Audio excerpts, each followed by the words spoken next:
6, 2, 1, 7, Yeah, I don't see 9.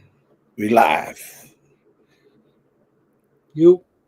I don't know how I was just counting though. So this is something I'm real bad at, man. What?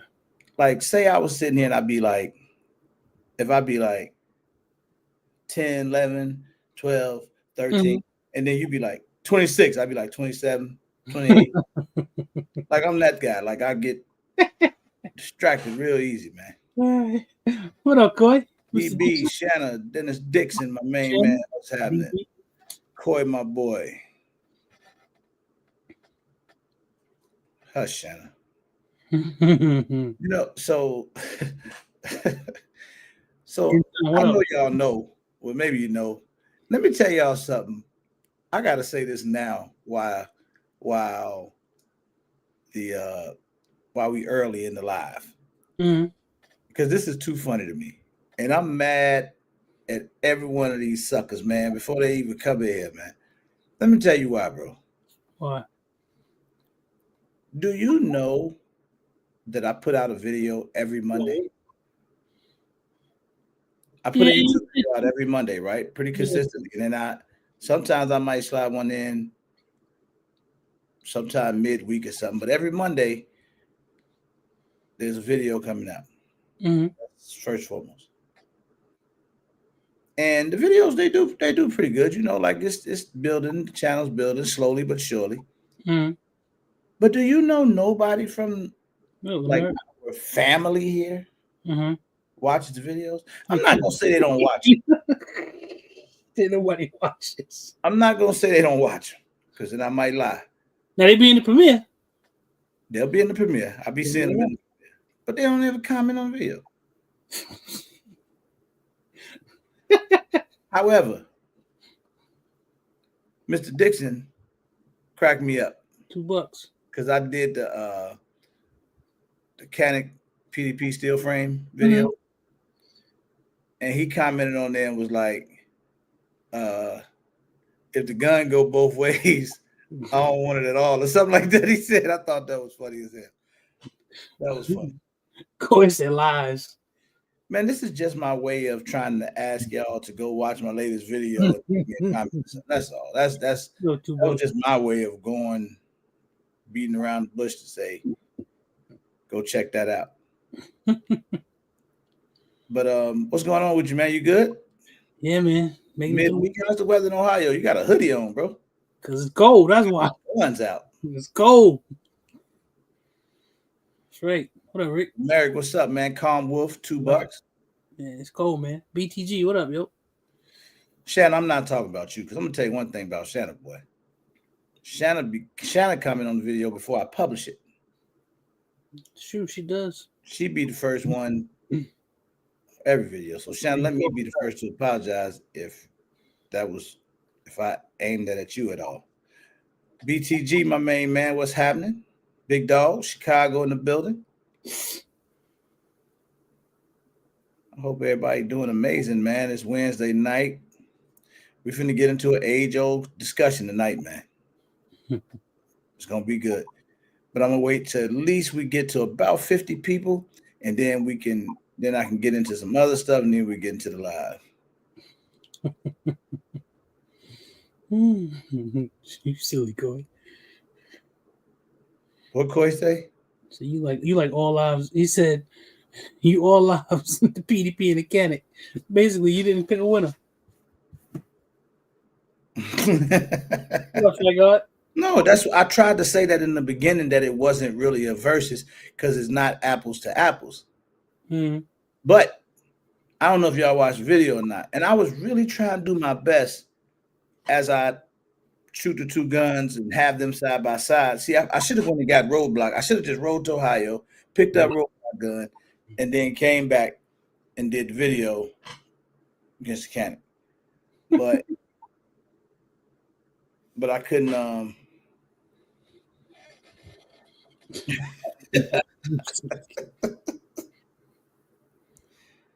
What are you talking about, on Instagram or YouTube? My music be sad? I'm gonna give y'all a fun fact though. This is a fun fact that I don't say this. I never really say it. And now it's gonna make everybody go pay attention again. But this is an absolute fun fact. Fact. Every time I post, especially on Instagram specifically, and I'm a music guy. I'm real deep into music. So every time you hear me post a song, every song has some truth or message to it. Now watch. Everybody can go back and be watching the Instagram reels. Now, wait a minute. Who we talking about on this? Wait a minute. Every one of them. They all thought out. So even it ain't all about me rocking. I be thinking the songs out. Like I'm always saying something in the song. Every time some message, every time. Boy, that's shocking. Huh? Because you said fit and finish. He said it shocked the shit out of him. Hey, I don't even know who I stole that term from. But that's because I would hear people saying it when we be right in that. But you know, that's the thing though. Now I said this, and I'm not gonna dig into it tonight. We'll talk about it another night.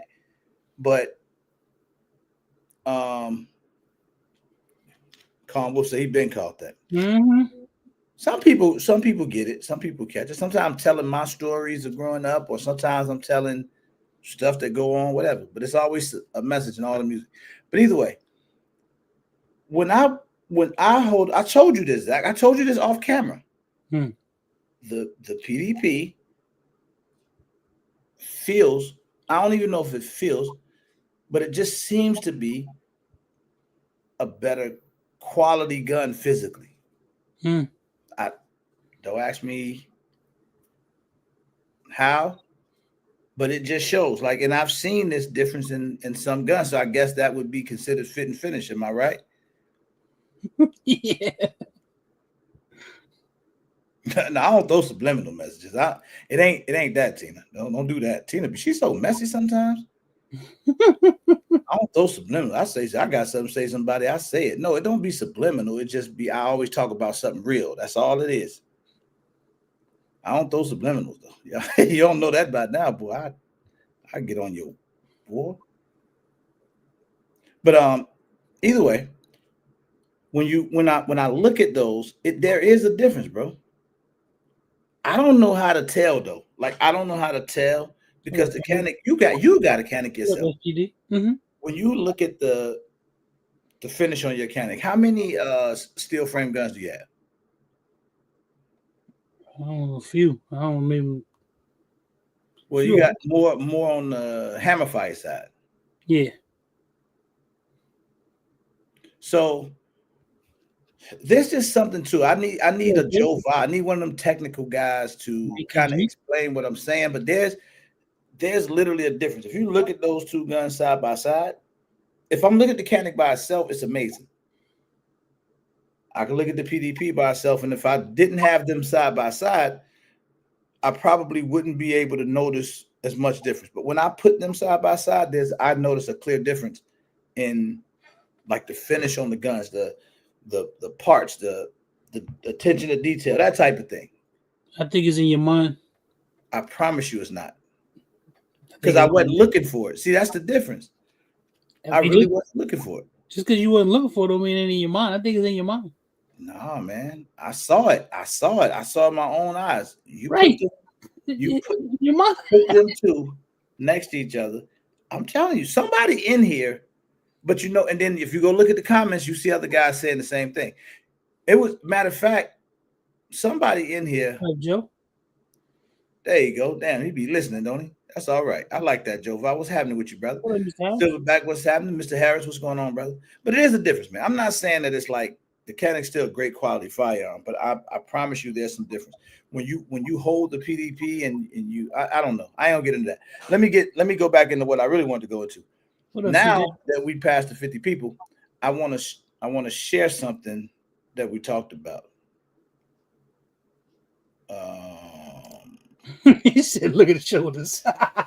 You stupid, Tina. I know exactly what you're talking about. Stupid. Look at the shoulders. Wow. What was the last? We was live last Friday, right? Yeah. They out there, y'all. I know. They out there. The Say It Different shirt and hoodie is available. I got to order 2 of them. So I want a t-shirt and a hoodie. And don't act like I ain't see all of y'all say, yeah, we'll get it. And that's what made us go ahead and get them up on the site. So we got the hoodie and the t-shirt available. Also, I put the community versus everybody that's back up there. Just it's not attached to a giveaway anymore. Oh no, the hoodie is up there, man. I think I just said. That's right, it's hoodie time. I ain't hoodie time where I'm at, but that's cool. I mean, for some of y'all, it is hoodie time, definitely. But there go the hoodie right there. Thank you, Shannon, for that. So we had what did we say? 15 people. Mm-hmm. I'm expecting at least 15 orders this week. We got 1 order. But I ain't really tell them. Well, we sent the email out. I don't know if everybody got it. But I didn't order mine yet. I didn't really promote it like that. I'm getting 1 each. So. But nah, man, they out there, y'all. So I just wanted to let y'all know that too. Also, I said I want to start sending this reminder every live. The link not working? Yeah, how did I just get to it? What link not working? I don't know. Mr. Dixon said, "Hey, the link not working." But if y'all, we coming up on Black Friday. There's a lot of Black Friday deals out there. I put out for all of my old Lightians. You know that guy. I was thinking about the FYBJ man. He said Oblockians, and I just said Lightians. All my old Lightians. He said I know Olight got some crazy deals running right now as we speak on a lot of their lights. Coy Cuvier's, and then so does Optics Planet as well as Brownells. So if you go to Optics Planet, you can use the code regular. You might be able to save some of the deals. You're not going to be able to save on because they'll already be like the deals or whatever. But it's out there. And then so Brownells, you go to Brownells, you use the code RGG10. You save some bread over there too. So I want to start making sure I keep reminding people of those things because we always shopping for something, man. So, bro. Yo. Tonight's live might be therapeutic. Mm-hmm. For you in particular, man, because you might need to. Why is therapeutic for me? I'm just saying, man. Hold on, let me do something. Regular degular. Hey, Mr. Dixon over there trying to use He's trying to use emojis. he said the campsite's not working. Oh, don't use the campsite. Oh, the campsite for the discount goes? Well, you don't need the campsite for the discount. Well, unless he was just going through your campsite to try to get to it, to your to get there. No, just use the link in the chat, Mr. Dixon. Should work. Shannon put it out there a couple times. Yeah, I don't know what I want to get this Black Friday. I'm thinking. Coy definitely shops at Optics Planet for sure. What a robot? Roadblock, what's happening, champ? Roadblock. I'm glad Roadblock. See, he don't got the steel frame Canic though. Zach don't believe me, man. He don't believe that fitted finish on that PDP is just a little bit different, man. I seen the finish on both guns. I think it's in your mind. I don't think there's any big difference. I mean, one looks. Did you look at like because the design is different. That's true. I can tell you. It just feels. I don't know. Maybe it is in my mind. Maybe the gun just seems to be a little bit more premium to me, but I'm not the only person that thinks that way. Mr. Brady, what's going on, brother? What up, Rodney? Boosted. I'm not buying that flashlight. But here's the kicker, though. Tonight gonna be therapeutic for you, not only you, some of us as well. How did I forget to say this?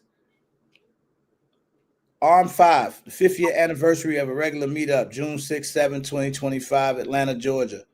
Tickets are on sale right now. If you haven't gotten your tickets yet, I advise you to do so.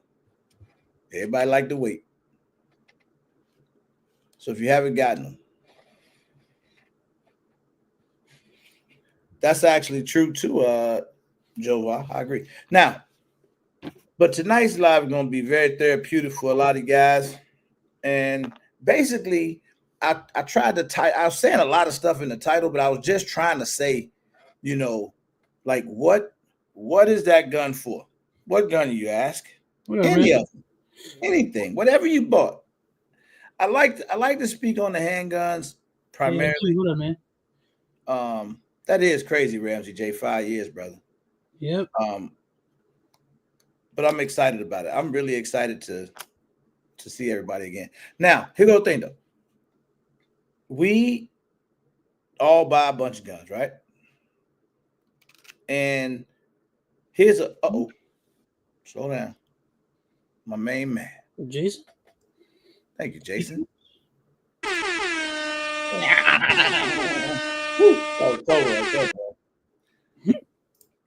My boy, man, the memberships matter, man. Memberships matter. Double M. So with all the stuff that we buy, I talk about this a lot because people that's in the world of making videos and stuff like that, like we do that. Mm-hmm. And then there's,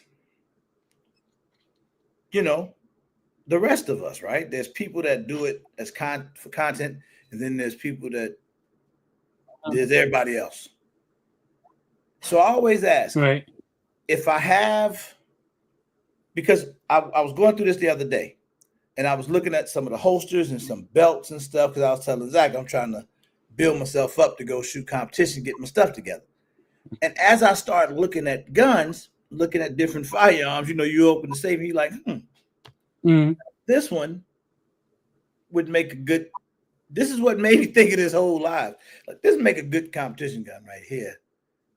And then I can remember Tony saying, you shoot competition with any gun. Right. Doesn't matter. You just, whatever you feel the most comfortable shooting, go for it.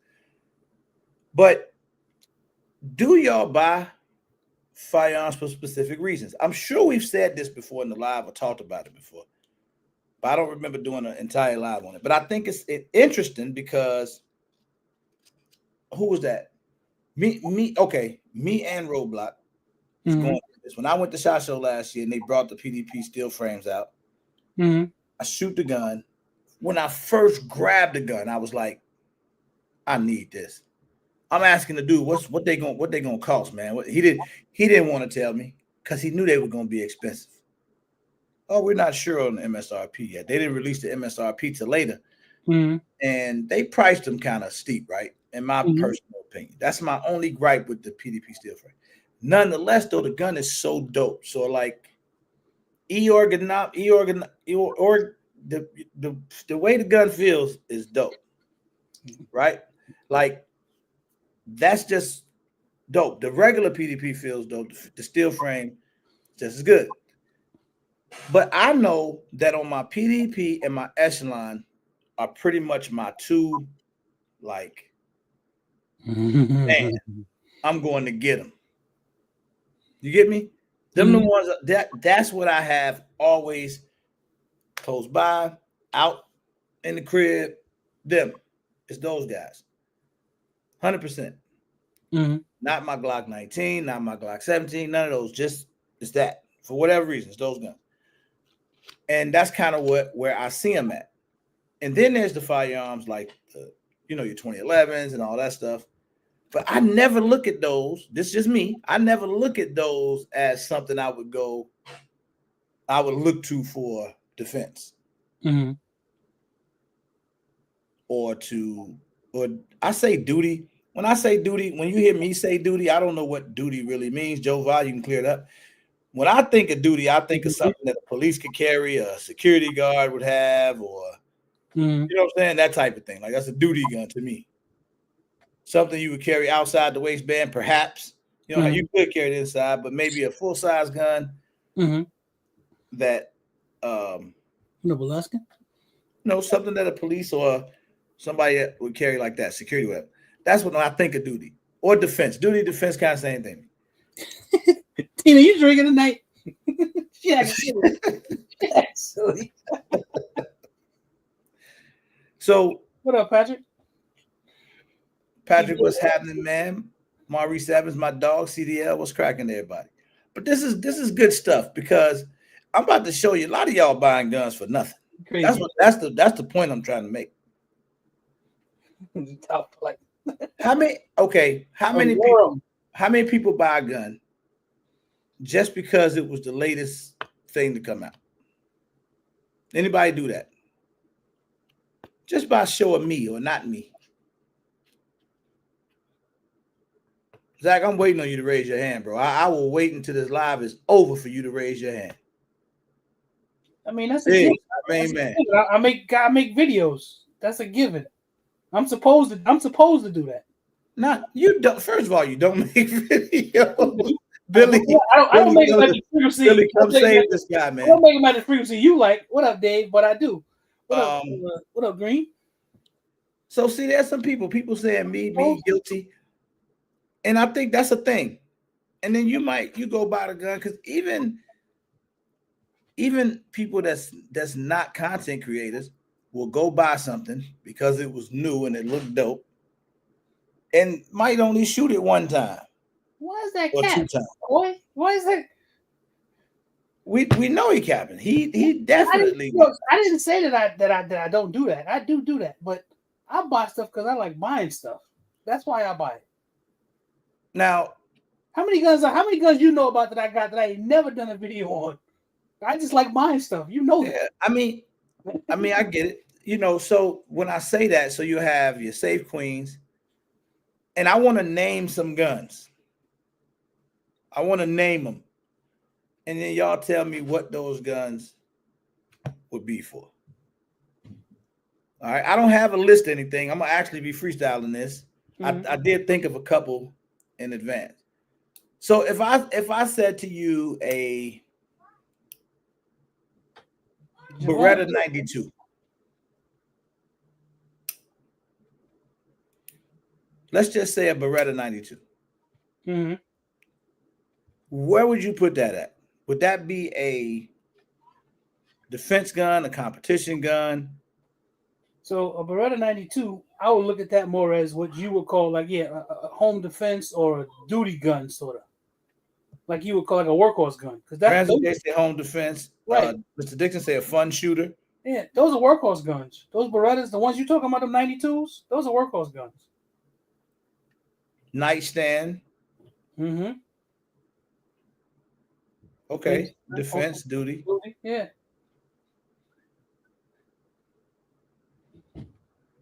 Okay. Yeah, Tina, right. Those are workhorse guns. Those Beretta. What about a CZ P10F?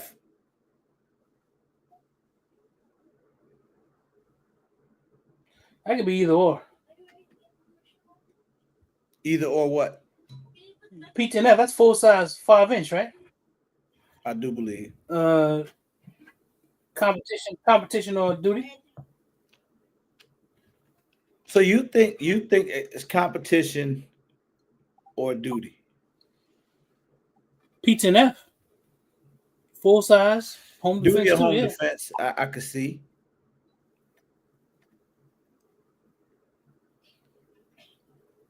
So, what up, Skillet?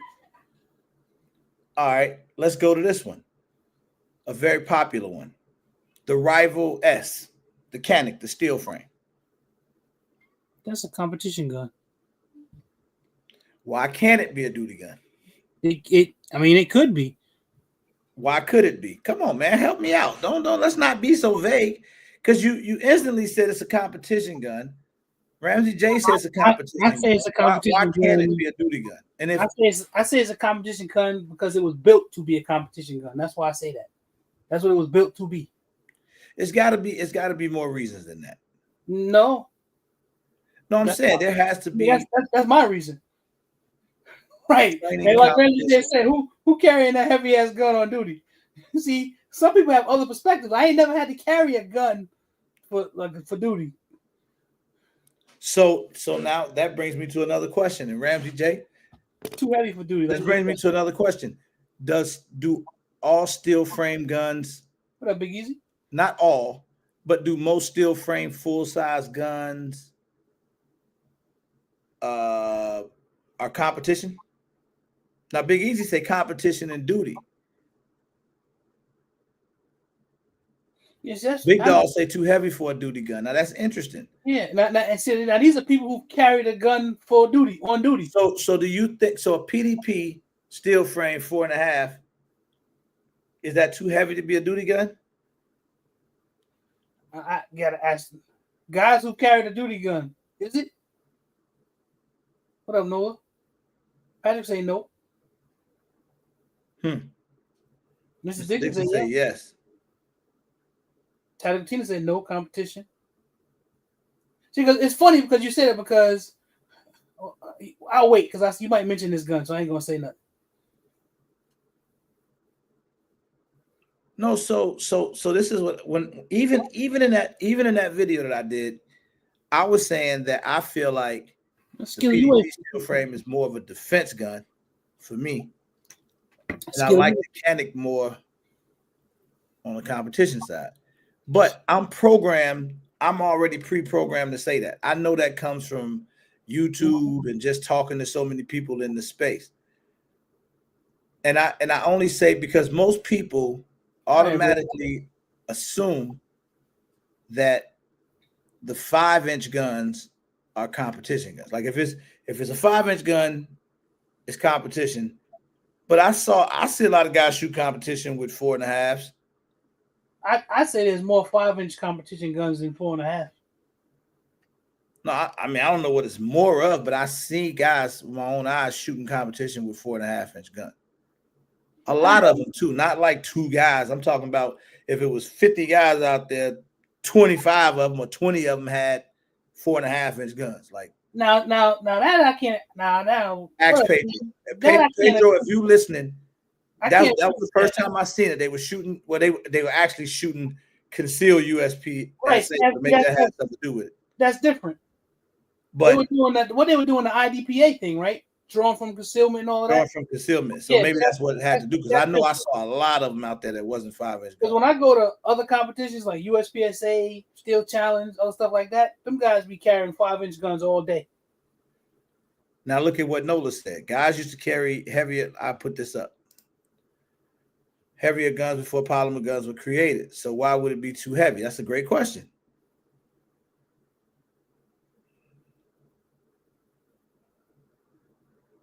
Well, they're saying they carry around all day. I haven't had a PDP steel frame yet, but as a Leo, I don't want a gun that's too heavy because I might have to have it down for a minute, have it drawn for a minute. I see what you're saying. Skilly, you can't carry 4 size anyway because you weigh like 4 pounds. Here, they didn't have a choice because we've evolved. So okay. I mean that's true because polymer guns. So people will look at it, if you're like a real gun purist, you'll say, okay, it's a polymer frame and a steel frame. Polymer guns were made. It's an innovation. It's not going backwards. It's actually going forwards. It's strong enough to be able to withstand all the pressures and the rigors, just like a steel gun would, a steel frame gun would. So that's actually it's an upgrade. It's not a downgrade. Polymer frames are an upgrade to steel frame guns. Jason said you carry 2 9s every day. You carry 2 on your person? Damn. You're a cowboy. That's some off the movie shit there. Right. Look. Okay, what about? I'm glad he said that because this will be right down Jason alley. What about the M&P 2.0? That's a regular gun. What's a regular gun? What do you mean? Like it's not heavy. Is it defense? Well, now duty competition. You talking about the M&P? The 2.0, yeah, the 9mm. The 9mm gun was designed to be a workhorse gun, a duty gun. Okay. Military and police. That's what the M&P stand for. Glock 34. Now I think that gun was a competition gun. That's why it's so long. No, I know. I think it's meant to be a competition gun, but can a Glock? It's a Glock. Can a Glock 34 be a defense gun? Any gun could be a defense gun. See, Ramsey J say competition only. But of course, you could shoot somebody if you had to. And that's key. And when I boil it down to basics, that's what I think of. But if we're talking about its purpose of what it was purposed for, that's why this question is funny to me.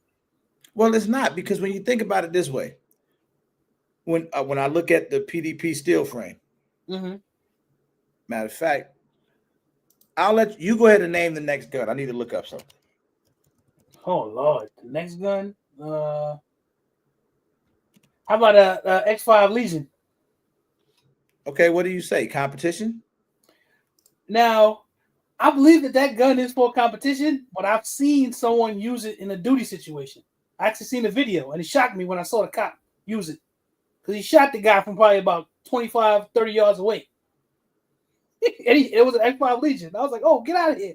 He was carrying that gun on his hip. But I think that's a competition gun that could also be used for defense. I agree, Mr. Dixon. And I didn't think about that until I saw that cop use it. I'm like, you know something? That could be viable. Because it's heavy, but not too heavy. I stopped carrying extra mags since I have 2 guns. Oh, so you do a New York reload, huh, Jason? You do a New York reload. Run out of bullets to one gun, just start shooting with the other. Bull armory SAS too. Oh Lord, Big Easy. I don't know. It's a double stack 1911. I could probably go either or. I have a Glock 34, but I bought it for bedside and for when I start competition. Yeah. Yeah, that's the funny thing with me. It's hard for my brain to sort of make the jump if I know what it's for. Or what I believe it was designed for.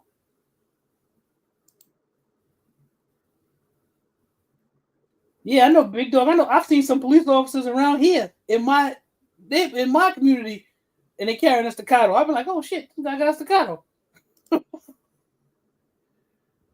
You could ask them, hey man, what staccato is that you got? They look at you kind of funny, but you know.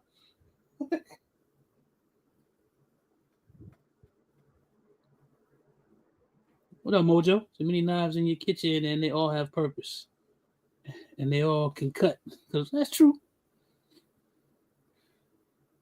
Mr. Dixon, I think the 2011s can go either way. I mean, like that's what like staccato sits in that. I think staccato sort of sits in their own space. Okay, let's just say a staccato P. I think that can go either way.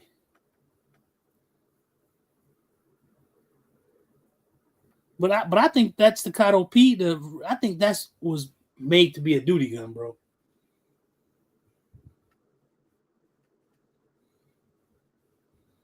So this is funny, right? When you go to Walter's site, I'm gonna see if I can share this.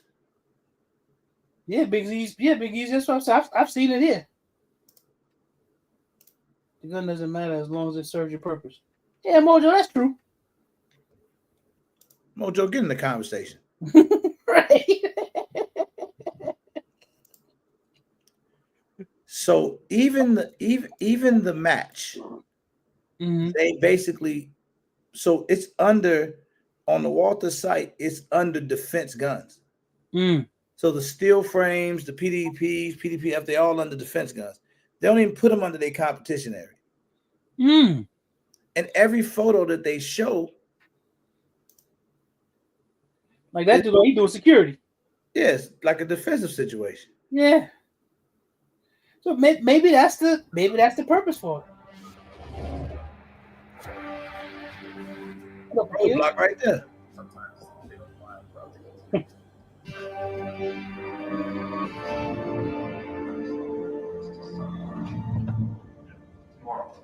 4 a.m.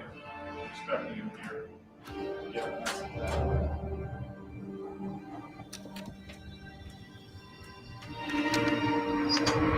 You get shot to the eye hole.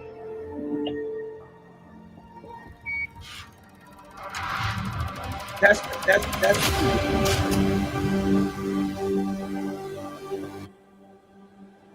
They require you to get a Glock with that? Okay. Watching it like it's a movie. Motorcade's late. I don't think we're gonna.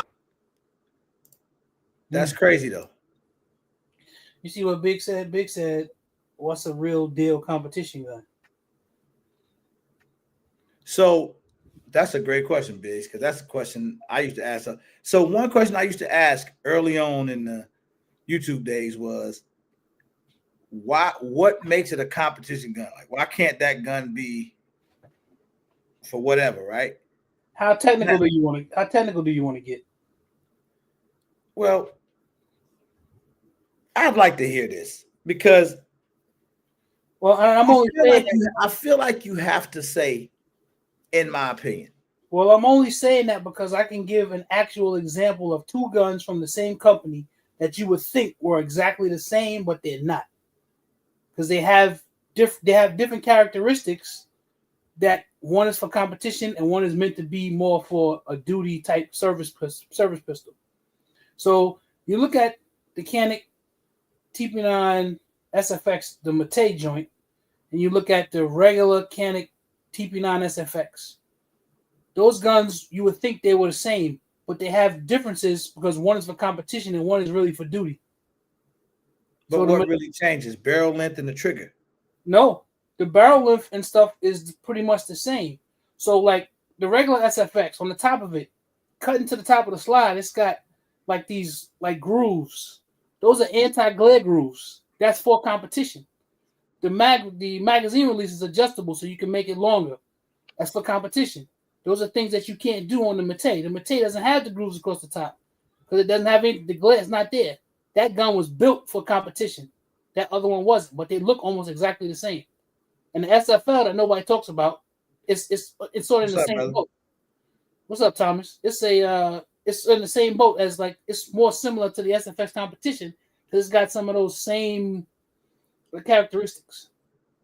That's I think that's all I know that's how that works. To me, two things define competition guns from what I see, and it's just me noticing it. It's my opinion. Like it's usually trigger weights or type of triggers and the barrel length. Like if it's a 5-inch and it's got these light triggers in it or whatever the case is, usually that kind of characterizes it as a competition gun. But like Roblox said, the Parrot, the Checkmate, those are guns you damn sure ain't carrying for no duty. Right. Those are not guns. Those are not by shootable guns. They don't go both ways. So when you think about the say that different. I'm saying so Biggs, that kind of explains it, but you don't have to. I think when you start getting into what's considered competition guns on the budget level, I think Canik started doing that a lot with those SFXs. And there's a lot of guys that still shoot those to this day. Because they don't cost a lot of money and they pretty good. Now, are most 5-inch guns considered competition guns? The reason I have to say no is because you always had the government size 1911s. And I wouldn't say those guns were made for competition. I would say they were made for duty. The original 1911s were duty guns. They weren't competition guns. I'll say so. Aside from a 1911. Aside from a 1911. What up, fam?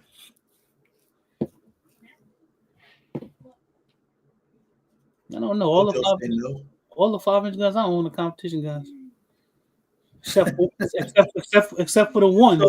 So here goes another the one fact that I know is not. Except for the one that I know for a fact wasn't designed for competition. It was made to be a duty gun. Hold on, I'm gonna show y'all. This is funny. What up, fam? That's the only one. I think competition guns are guns that give you an edge over a duty gun. Mr. Dixon, I think so because it has different characteristics. That's why I only can go back to the two that I know to compare because I know those two guns. I know because people thought, oh, they're just making another SFX in a different color and putting another name on it. No.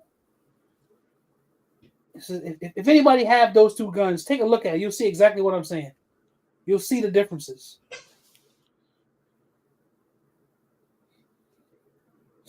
Eating dinner again? That's why I wish I could show it. I can't even like take the slide off and show you because they'll kill a lot. It's kind of stupid. I wish I could show.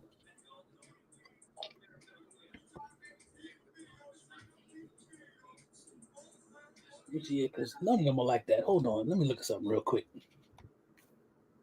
Yeah, it's that smooth. Got that smooth top on it. So most competition shooters use 5-inch guns because the sight rate. Right, big dog. Because it has to do with accuracy of it. The longer the sight radius, it's like the difference between marksmanship in a pistol and a rifle. Something like that. So when I started buying, when I first bought that very first SFX, I had no clue that was a competition gun. Because you didn't. I knew nothing about it. All I knew is I liked the way the gun looked. Right. See, I was like, man, this gun cold. It got all types of little cuts and designs and holes in it. And it's pretty cool. From the time I got into the mechanics, they were talking about the SFX. That they when they originally put that out as their race gun. That's what they called it. And then Nils, I can't never pronounce his last name right. He was shooting that gun, winning competitions all over the world with it. That was their competition. That was their race gun. They had a guarantee on the barrel, the MOA, all that. I remember that, the first advertising for that gun. That's why I wanted it so bad. Mr. Dixon said he got the new FN high power. It's 5 inches, shoots great, but not competition gun. Mr. Dixon, is that because crazy mechanic or something? Is that gun optics ready? I'm not sure if that gun's optics ready or not. Does a gun have to be optic ready to be a competition gun? No, because people shoot irons all the time. Competition is actually a category. So okay, so that knocks that out the box. That's what I was just asking. I wasn't sure if that gun was optics or not. He said no, it's not. Because you got guys that do that. Because there was a big I was keeping up with the USPSA and Steel Challenge stuff, and they made some rule changes, and they were having people like competitions that were strictly for iron sights. They were allowing people to bring optics, and people were pissed off about it. Because with an optic, you do get a bit of an advantage. You got to have a little bit more skill to shoot really well with iron sights. It's true. So, Joe Va, what is and I'm asking Joe Va, but anybody that may know the answer, feel free to answer. Mm-hmm. You too. So when we start thinking of stuff like the X5 Legion, right? Mm-hmm. The 226 X5, guns like that. Mm-hmm.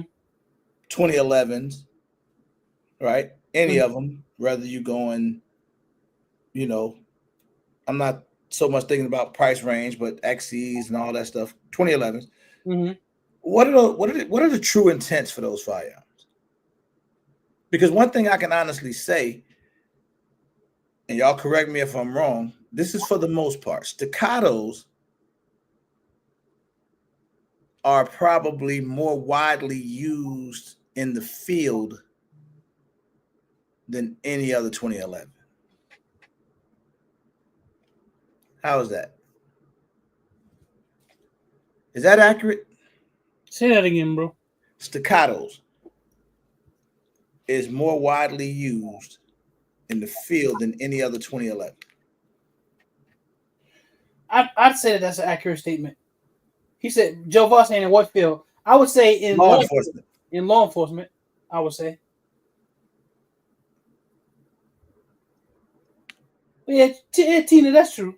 That is true. That is true. That's a fact. I've said that before, but I just think we've all become so used to saying everything's a 2011. If a double stack 1911 is a 2011. I think we're talking about. But a lot of people don't know that, man. So I like to say that on the live for somebody that's never heard it before. Technically, by the book, Staccato is the only 2011. Yeah, right. The rest of those guns, I don't know what you call them. They double tech 1911s. Yeah, they Staccato's technically the only 2011.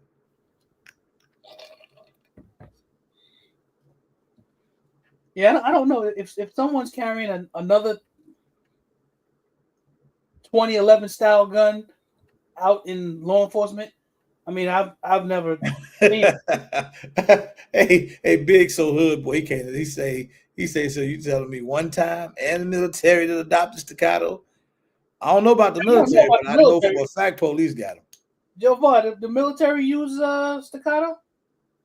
He just said it. What military uses it? You would know that. That's why you asked the question. I'll ask you.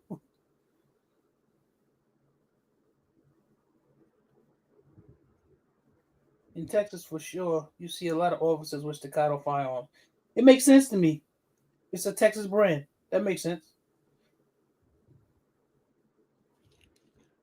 I'll be seeing guys that since I've been down here, you know how you go to the ranges or you go to a pawn shop and people walking around open carrying. I see a lot of Staccatos. A lot. Certain units use STI in 40. However, they divested of them. Okay. I don't know what that word means. That they don't get them regularly. They don't just buy them anymore, I believe is what that means. They don't put money into them anymore. Like invest, divest. The opposite of invest.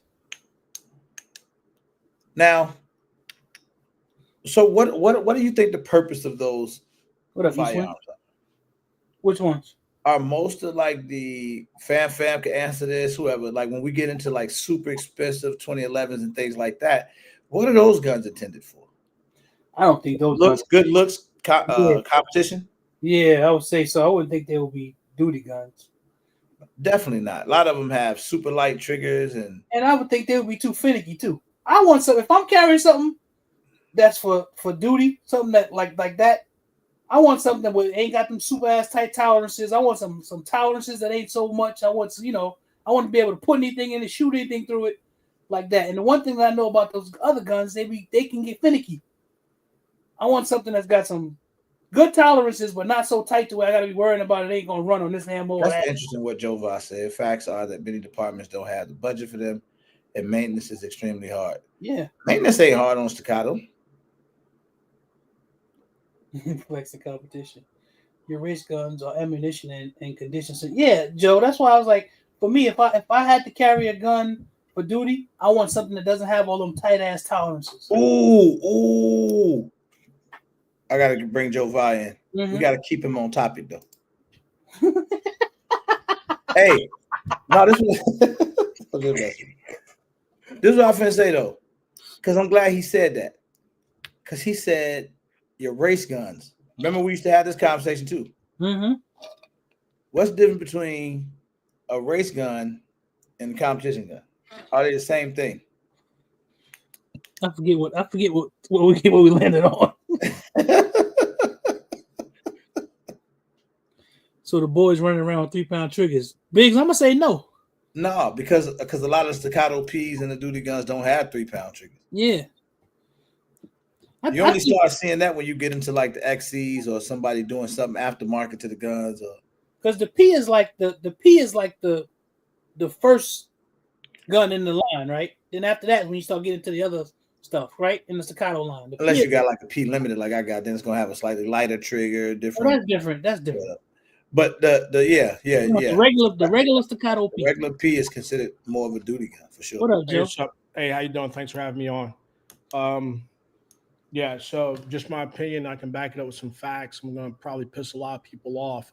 Hey, hold on, bro. Hey, Joe Val, one of my favorite guys, man, because he gangster with it. He said this is just my opinion, but I'm gonna back it up with some facts. Right. So one thing I was doing some stuff earlier, actually with some guns. So one thing, right? Let's be clear about our definitions. When we say a duty gun and the EDC and everything else, we have to define duty guns. Your duty guns are really defined by your departments because every department has a certain criteria, right? Must fire X amount of rounds without a major mechanical failure. There's a round count for certain parts to wear out and everything else, right? Mm-hmm. Someone brought up M&Ps, right? When Smith & Wesson came out with the M&P line for military and police, everyone jumped on it because Smith & Wesson was like giving away for $200, whatever it is, charging departments as they did trade-ins. A lot of departments divested of the M&Ps because it was real finicky, a lot of maintenance, and it just wasn't great guns, right? Quote unquote. So your department set your criteria for that Is duty. that what M&P meant, bro? Yeah, military and police. Yeah, that's what I told you. I never knew that. So so when we start defining duty guns and everything else, right? A lot of people on the 2011 bandwagon with Staccato, they'll say, well, this is a double stack 2011. That's one of the only ones that's duty approved, right? So again, when we say duty approved, look at the requirements. Now, a lot of police departments, if they don't give the officers their guns, right, they'll say, well, we have a program with certain manufacturers, and this is our list of approved firearms that you can carry on duty. Mm-hmm. You know, your big names, your Glocks, your M&Ps, your SIGs and stuff like that, because they've all met a requirement, mean time between failure rates, which is when will certain parts fail, right? 10,000 rounds, whatever, magazines, all this other stuff. Is it ammunition sensitive, right? So because your cops, remember, a lot of your budgets aren't as big as LAPD, NYPD, Miami PD, Secret Service, and stuff like that. So your cops, they have to buy that ammunition, right? And they have to spend that range time, right? Now, also, let's look at this right here. How much does it cost if I got to repair an extractor on the Glock? How much does it cost to do that versus how much does it cost to do maintenance on a Staccato? Right. So now I have to get people in house that can fix those weapon systems. Mm-hmm. Right. It's easier. I can go to a 3-day Glock armor's course, $350. Right. Right. And then the parts availability, right? Mm-hmm. You can get Glock parts either from the factory or from anywhere else. Mm-hmm. And another cool thing, right?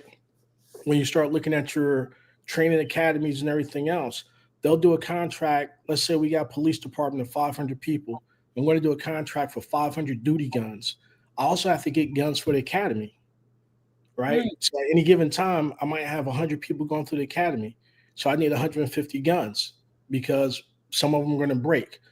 Some of them are going to have overhaul, right? I don't want to run 100 guns hard because you just want to wear them out prematurely, right? A lot of cops are going to plus P ammo and different ammos and everything else. So you have to take that in consideration. Now, your 45s, military divested the 45s back really after Desert Storm. 45 is a great gun, man. It's accurate and everything else, but it takes a lot of maintenance. If I take 10 Glocks, take them apart, all 37 parts, throw them in the bucket, right? If I take 10 1911 A1s, take them all the way apart to like the leaf springs and everything else, throw them in the bucket. When I put those guns together, I'll have 10 functioning Glocks. I may have 3 or 4 functioning 1911 A1s because of the fitment. Same thing with a Staccato. They say, hey, go change out your slide on Staccato. You got to send that bad joint in to an armor or a gunsmith unless you have all the tools, right?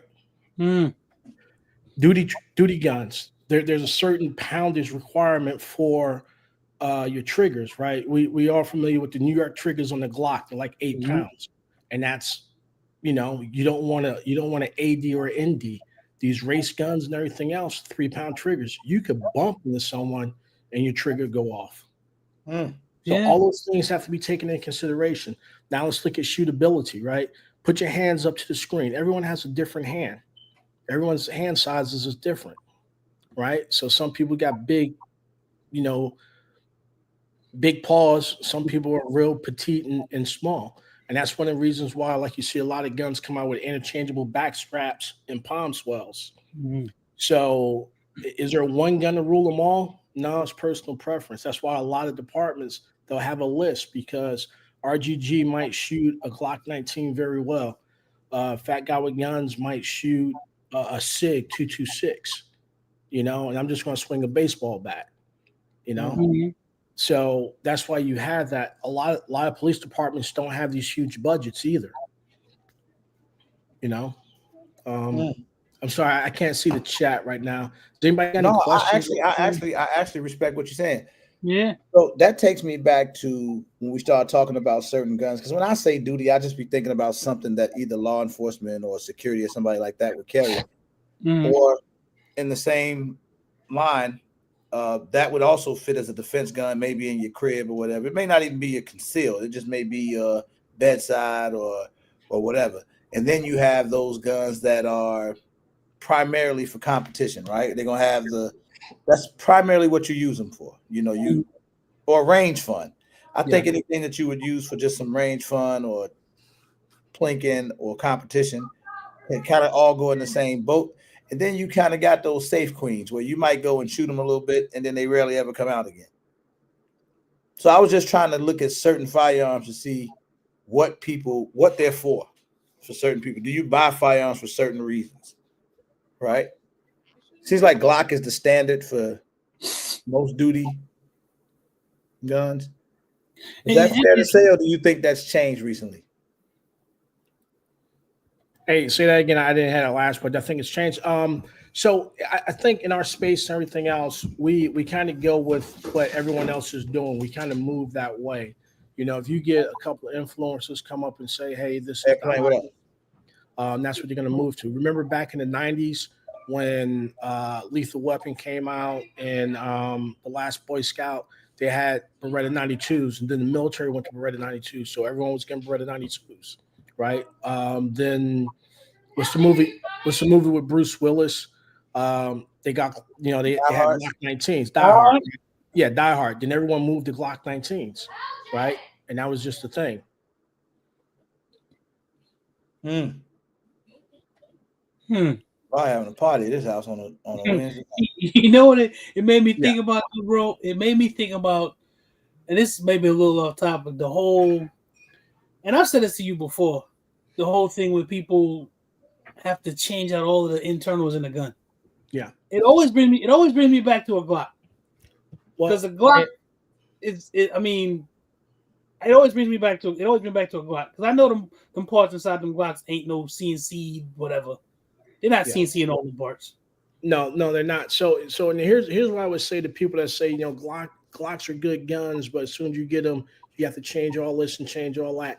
The one thing I would say to them is learn how to shoot. The Glock as designed is perfectly fine. If it wasn't, U.S. SOCOM wouldn't have an NSN and NATO wouldn't have an NSN and filled all these Glocks. They wouldn't have given them to the partner allies and everything else. Glocks are perfectly fine. What we do is, I want a 2-pound trigger. I want this. I want that. I want to be able to shoot the moon and have that magic bullet. No, learn how to shoot. And I'm going to tell you, I'm going to be honest, full disclosure. I hate Glocks. I don't shoot Glocks well. But if I had to walk out the door, first thing I would try and find is a Glock 19. The funny thing is, I watch GHG do that. To me, GHG, in terms of shooting a Glock, because that's his thing, GHG can shoot the hell out of a Glock. So I know a Glock can be shot well. I watch him do it. I've seen him change something recently, but he used to just shoot that. Stock Glock, GHG shoot the hell out of stock Glock. And again, it goes back. Look at it as a system, right? I posted something on Instagram. It's like, how do you buy I feel like you're about to talk about me right now. Who's that? I posted something. Right? How do you buy your ammunition? Is it based on cost or is it based on performance? Based on cost for me. Yeah, but remember, right? Now, see, for plinking and target shooting is based on cost. But I do carry a particular ammo based off of what I felt was research. That's why I carry it. For my everyday carry, for my defensive ammo. Yeah. And one of those things too, right?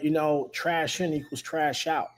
So if we're buying inconsistent ammo and everything else, we're going to get inconsistent results. How many times have we seen someone post something up? It's like, oh, I got 10 shots here.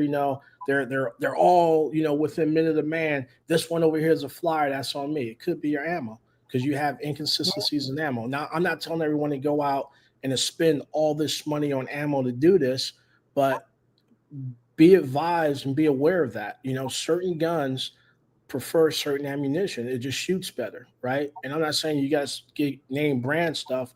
There's some quote unquote off brand stuff that you can get runs just fine. I have an issue with shooting 115 grains, and maybe it's a mental thing, and that's probably what it is. It's all of a mental thing, right? I shoot more 115 than anything because it's always easy to fire. Yeah. I just, whenever I shoot 115s, I'm a 124 guy because that's what I grew up on. That's just one of those things. That's all a mental thing with me, Wait. See, y'all be messing me up, man. I'm about to retire from YouTube because I'm getting frustrated. What is it that makes you okay, help me out here. Help me, Biggs, and a few other these regular people that's out here in this chat. With the grains. Yeah. Right? Mm-hmm. So if I go to the store, because for me, I'm going in there, and if they got this, especially for ammo I'm taking to the range with me, I'm buying whatever's on sale. That's respectable. Right? I can understand that. Now, what difference does 124 make from 115 grain? So if we're just talking about a normal everyday shooting experience, really none. It just gives you more energy and more terminal performance because I'm moving a larger mass at a different speed, so I'm going to get more energy on target. If you're talking about competition, now you're talking about the power factor, right? Then also competition, you start changing out your recoil springs and everything else. That's when guns start feeling, it's too snappy or it shoots weak and everything else. You have to tweak some things in your grip to get that recoil impulse so that it cycle around. Some guns won't cycle lighter loads, right? We got light loads, heavy loads, right? You feel more recoil impulse. When you start getting into the business of terminal effects, your higher grains generally deliver more energy on target, right? So you transfer more energy. It's really personal preference. But again, I look at it as a system. Because I give you an example, bro. When I shoot competition, right? I love shooting 150 grain federal. That's my thing. Subsonic round, less recoil. But when I shoot the plate rack, anytime I shoot a plate rack, I shoot 115 grain ammo. Yeah. Because that round moves faster. It has more. It's going to deliver more kinetic energy. And the plate, sometimes depending on where you are, they'll have the plate right. It could be a little bit tight, it could be a little bit loose. So I've run to the points to where I've shot 147 grain, 150 grain at a plate rack, and I hit it dead on, and the damn thing won't go down. Yeah. But what I shoot with 115 is knocking it down because it moves a little faster. That's my only example I could have for you. Because I do that when I shoot competition. Anytime I shoot a plate rack, I use 115 grain because it moves faster. Olive Hollow, what up? I don't understand. Nobody answered the question though. What? I mean, what's you said I can't shoot 115 grain. It's mental. Zach said I prefer 124. Yeah. Tell me why. Like, is it more accurate? Is it what is it that you? No. So for me, are you asking why I prefer 124s and above?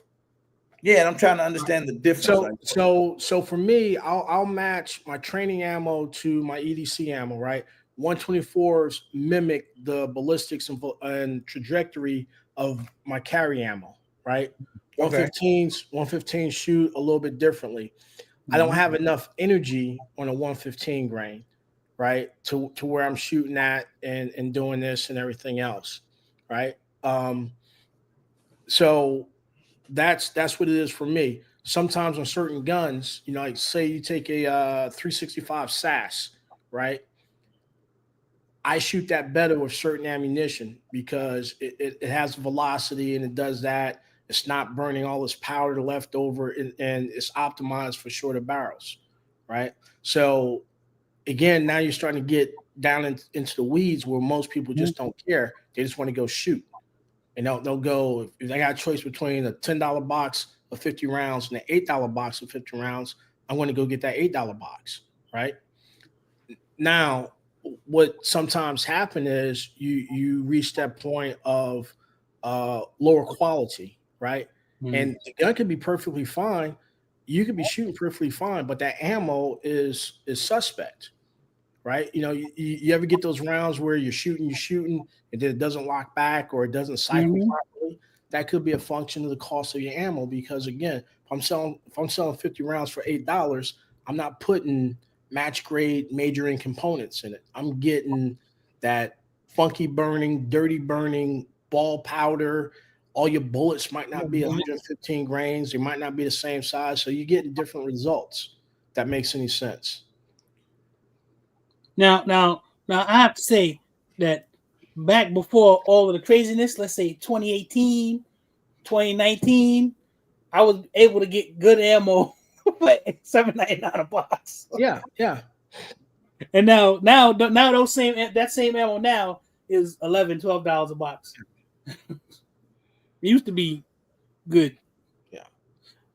And again, we have to take into consideration, it's subjective. We all have our own standards of what we're going to call good ammo and whatever. And I mean, that's like, for me, that's like the biggest takeaway. I can't. If I go to Academy, I buy the Monarch ammo. It's usually the best deal, right? Yeah. I'll just get that and I take that to because I'm shooting a lot more than it's range the average person. So I get a lot of Underwood ammo because I work with Underwood, and then I'll get some other stuff, some of the normal stuff from like Gun Food, and then if I'm buying, I'll go get some of that Monarch stuff or some of the Blazer. So I don't really have a go-to when I'm going to the range, unless I don't even have a go-to unless, like, if I really want to test a gun and I want to try out 4 or 5 different types of ammo through that firearm. Yeah. And you just answered your own question. You just said it. You're buying ammunition based on your requirements. If you're just going out to get some footage and whatever, you're not really concerned about accuracy and everything else. You're going to buy what they got on the shelf. Monarch is pretty good ammo. I've had some good, decent results as far as the consistency with their 7.62 by 39 and their 5.56. When you start measuring it, start talking about extreme spread, standard deviation, and everything else. It's like, this meets my requirements. I'm actually trying to look for something on my computer, but I can't shut down the screen. So I can show you what I'm talking about as far as like consistency and, standard deviation, extreme spread while you're throwing that 5th shot, or, while one of those shots is not going where it needs to be going compared to everything else. Joe, but at the end of the day, man, just buy what you can buy and bust them. Is that true? Because I just saw something that I believe is 124 NATO. Is that equivalent to 124 plus P? No. So your NATO requirements, they got different pressure requirements. Remember, your standard pressure, your plus P pluses is a voluntary standard, right? SAMI only goes with standard rounds, standard pressures. You look at the SAMI specs, right? It's not mandatory that you load your stuff to that. That's just a recommendation, because all your modern firearms are proof loaded to a certain amount of PSI and all this other stuff, right? So you start running plus Ps and plus P pluses, there's really no standard for it. So you can have a 9mm, call it a plus P, and it can be at 60,000 PSI. You're going to start cracking your stuff.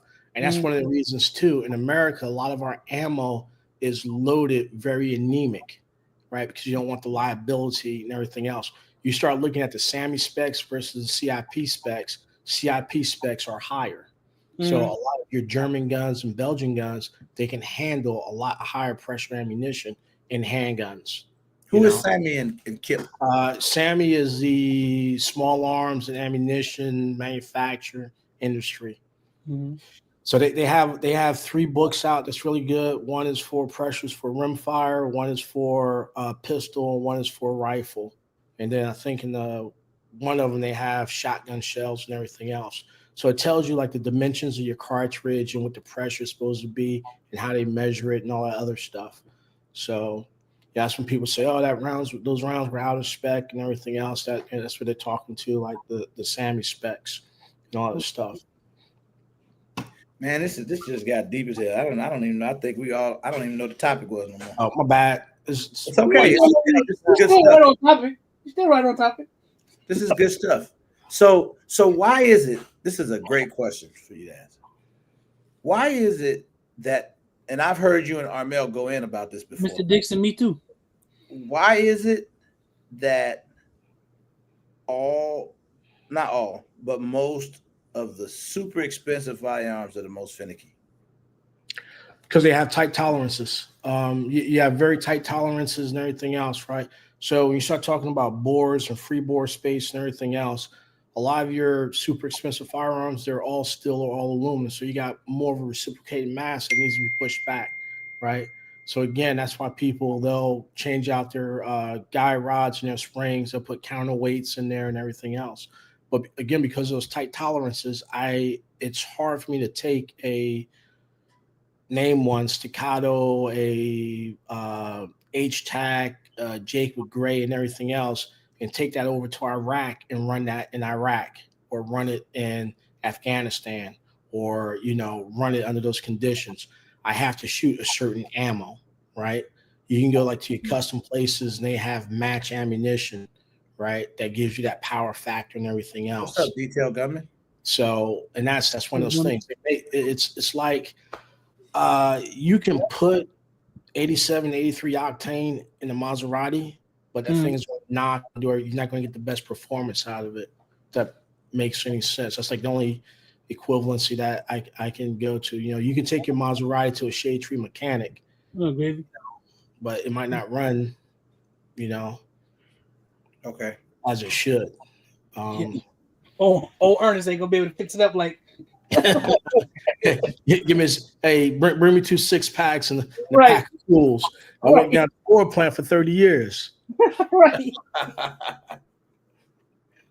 Oh man, that's wild, man. Hey man, just in case y'all just joining, please smash that like button for me. I appreciate it. Also, the merch is up on the site. The Say It Different hoodies and t-shirts. Also, the Community vs. Everybody hoodie and t-shirt is available on the site. Plus the Arm 5 limited edition patches are up on the site, available if y'all want to go support that way, and also the memberships as well. So man, this is some good stuff, man. I be learning so much crap, but I'm sorry if I'm getting like all whatever and shit, but man, you be teaching us, man. That's dope. You know some stuff that a lot of people don't know. It's good to know the technical stuff. Sometimes you need to hear that. Do you own any 2011s? Who, me? Yeah. Nah, I don't own any firearms, man. I'm remember was it Enter the Dragon, where they did the Kumite, and dude had his hand shot off and he had a lot of firearms on there. All right, dumb question, bad question. I asked you. Nah. What's your thought? What do you think is the most, your personal opinion? What do you think is? I'm gonna give you a chance to name handguns. Thanks, what do you think is the most underrated handgun, and what do you think is the most overrated handgun? And it could be type. You don't have to go to a specific one. Man, I think, and again, it's my personal opinion based on my background and everything else. I think a lot. I like when he says my personal opinion with some facts. Yeah, I think that a lot of the quote unquote high end double stack 1911s and 2011s, I think they're way overrated. I mean, because it costs a lot, they're not available to a lot of people. They really don't shoot that much better than other firearms. Let me quantify that. Right? Throw up. And I'm not talking about standing at a competition. I'm not talking about standing at a competition or standing in a flat range. I'm talking about when you're taking that gun and you got to go through adverse conditions, rain, whatever, and you can't feed it premium ammo, right? You have to feed it.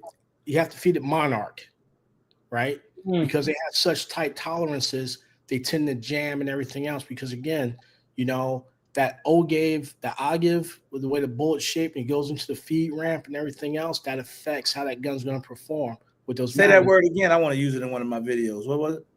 The ogive, the OGIVE. It's like that angle, how that bullet's shaped and goes into the feed ramp. It's one of the issues they had with 1911 A1s and hollow points, because your 1911 A1s was designed around the 45 ACP ball, which had a different shape. So when you start introducing different shaped bullets into it, they feed differently, right? I think they're overrated because I can't run down to Academy and go get 4 or 5 staccato magazines.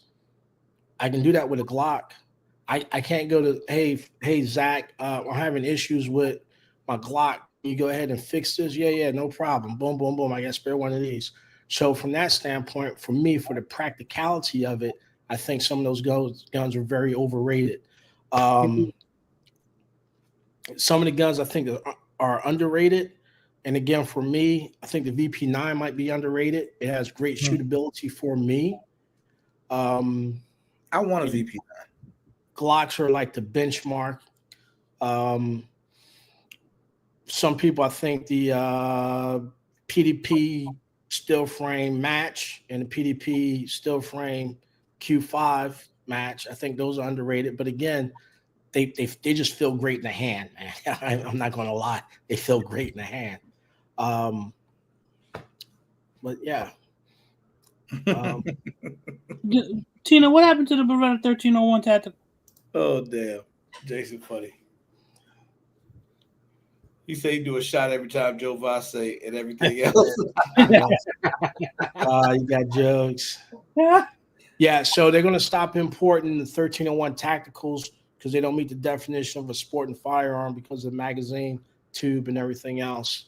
Really? So I think the ones they're going to start importing next year reduce like to 5 shots or 6 shots because of 922R compliance and that fact that the tube on it holds 7. Oh, okay. Okay. All right. See, that's some good stuff, man. What do you think? What's your thoughts on Canic, man? I thought you were gonna say Canic is underrated. I think Canics are nice. I shot a couple of Canics and everything else. And remember, Canics are made in Turkey. The Turks had a lot of experience and licensed manufacturers of Walthers and of SIGs, right? So they have a license agreement. So they took all that knowledge, put it into their own product, and they just kind of undercut everyone. And I think Canics have come a long way from, say, 3, 4, 5 years ago where no one knew about them and they didn't have that name recognition, that brand recognition. I haven't seen too many issues with Canics, Okay. Shootability, they're good, they're decent. I like that's my biggest thing with their company is that how they changed. Like they came out with how they started, and then to where they are now. They came with they had the decocker on the gun, and then they had the cloud with the decocker. They had 2 decockers, and then they had the one, and then like they sort of kept going and changing to make the gun. All people complaints, they changed the gun. That's what it seemed like. See, I heard we listened to Pedro say, no, he be tripping on mechanics and stuff. But he talks about they put a lot into all the stuff they give you, versus maybe putting some of that money more into the gun. Yeah, and that's one of those things because sometimes as an entry level buyer, I'm just overwhelmed with the choice of holsters and maintenance gear and everything else. So if I see something that already has that stuff in it, I tend to look towards that, right? Versus where if let's say Canic puts $200 into all accessories, right, that they give you, right? Mm-hmm. If they put $125 into better parts and replacement parts, then that might be a plus for some people, right? Because instead of just getting one trigger, they give me 2 triggers, right? So I can swap that out. If I want a multi-use, they give me 4 magazines instead of just 2, right? Or just they give me additional optic plates if that's your bag, right? So again, it just depends upon your requirements. I think the Canics are priced the way they are because of where they're made. Yeah. If you made that too, you made that same gun here in the United States, you ain't paying the same thing for it, and you're not getting the same stuff with it. No, and also look at the market that they're trying to capture, right? Let's look at the Springfield Prodigy, right? what market were they going after? The guy who can't spend $2,000 on a 2011. Exactly, but he wanted to be in that 2011 game. Right. Remember was the E-Class Mercedes, the baby Benzes? Uh-huh. They went after the people that wanted the Benz but didn't have Benz money, so they could be in the club, right? So you can't blame Mechanic for doing that when they had all the experience making licensed reproductions or licensed guns off the Walthers and the SIGs. It's just like the Turkish MP5s clones and the Turkish Beretta clones. You can't be mad at them because they got the machine and the tooling to do it. Mm-hmm. You know, again, we can play the gun snobbery game because I'm going to sit up here and say, "Oh, I got this gun. It cost $8,000, and it took me 6 months to get." And you know, RGG will say, "Well, that's cute. I got this one of one that costs $45,000." And there's guns out there that cost $45,000. I know. I've seen it. I think I sent you that link to SK Guns, right, Zach? Yeah, I've seen them. You know, and that's still like on the cheap end when you start talking about dropping the grip on a gun. But at that point, you know, not too many people got guns like that. That's EDCing them. You know, they got that screw it me. You know. Yeah. Detail gunmen and the Mechanic holsters are terrible, man. They've evolved though, because I have some of the original ones that they ship with. They have evolved over time for sure. But it sells the average consumer because they feel like they're getting but it's bang for the buck. It's true. That was one of the things when you first start getting into the guns and you start getting into the holster and this and that, Mechanic was appealing because I'm like, wait a minute, I get all of this in the box. Yeah. And I remember at the time when I would use the Mechanic holster. Now I'm like, I ain't using them no more because I know different quality holsters. Yeah. And remember, I don't know what I don't know. So, you know, if I jump on the interwebs and I start seeing people praising this and praising that, I'm gonna go out and get that. You know, we got I think sometimes we do a disservice to people. They say, "Oh, you got to get this. This is that." We don't ask what their requirements are. How many times have you seen people roll up with Scotch? Nothing wrong with Scotch if that's all you can afford, right? But that's not. You know, I wouldn't. That wouldn't even be on the list. That would be like having a baby in a manger. All hotel rooms are booked, so I got to sleep in the car. And it's something. It's something better than nothing, right? Right. You know, and again, we start getting into there's a couple of large manufacturers that was having issues because they had metal injected molded parts, right? And they was using cast parts. So that's where some of that cost is cut. And again, it works out just fine in their R&D, but they're not going out shooting plus P rounds, and they're not shooting hot, quote unquote hot ammo, and not doing a high round count repetitively. And that's where you start seeing the difference in the cost, That's why I always say, they laugh at me the other night. They say, "You actually read the manual?" Yeah, because you'd be surprised. You read through the manual, and the manual will say, "Do not put plus P ammo in this gun." Yeah, it'll say it. Don't do it. I don't have a lot of plus P. I mean, I have some plus P plus ammo around here, some of the Underwood stuff, but I'm rarely ever using it. The last time I was even shooting it was when I was breaking in the Legion Precision. I don't really. I don't know how long everyone's been in the gun game, but does anyone remember when Glock 23s was blowing up or cracking? Because really, the only thing a Glock 23 was a Glock 19 that had the slide cut out to accommodate the larger round and had the ejector angled in. And they had issues with stovepipes and some of that hotter properly loaded ammo. It was cracking the locking blocks and the frames right in around that area. Glock went back in, re-engineered it and fixed the problem.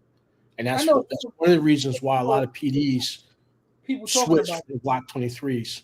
It was like because they basically took a 40 and put it on a 19 platform, and it was cracking the front and stuff. I remember briefly hearing about that. Yeah, that was long time ago. Long time ago.